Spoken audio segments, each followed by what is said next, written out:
越南阅兵看点不多，美女不少。4月30日上午，越南在胡志明市举行了纪念南方解放、国家统一50周年大典的阅兵式和群众巡游。越南共有38个方阵以梯阵部的形式接受检阅，包括军队与民兵的25个方阵和公安力量的13个方阵，涵盖陆海空军、边防军、电子战和网络战部队、维和部队、人民警察、消防、特警、交警、民兵等等。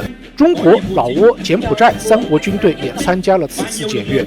本次阅兵没有地面车辆展示，主要就是看梯阵部。所有的方阵都采用10人乘10人的方阵架构。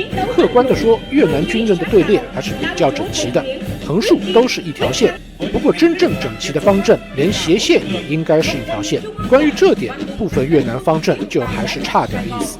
越南正部的姿势和我军正部比较接近，但摆臂弧度比较高，要摆到与肩窝齐平，所以双肩和上身的抖动比较大，这也是越南正部看上去不是太整齐的原因。不过越军的持枪方阵因为不用摆臂，上身就比较稳定，整齐度和观感就好了很多，和我军阅兵的姿态也更加接近。这就必须要说到中国人民解放军派出的仪仗队了，不怕不识货，就怕货比货。越南的方阵单看的确不错，但和解放军仪仗队一比，立即就掉了一个档次。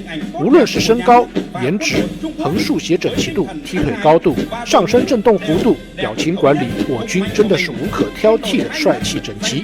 越南电视台这次也特别给了解放军仪仗队方阵比较长的镜头时间。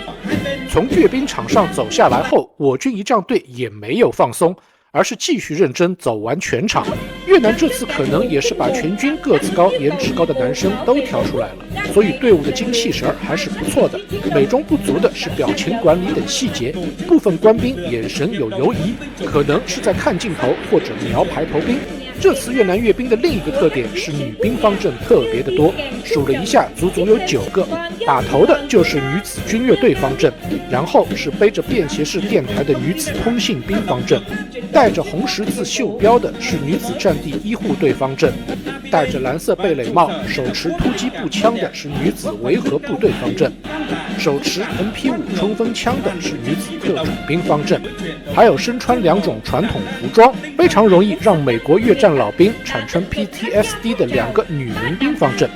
这是女子交警方阵，怎么说呢？感觉有点朝鲜味道。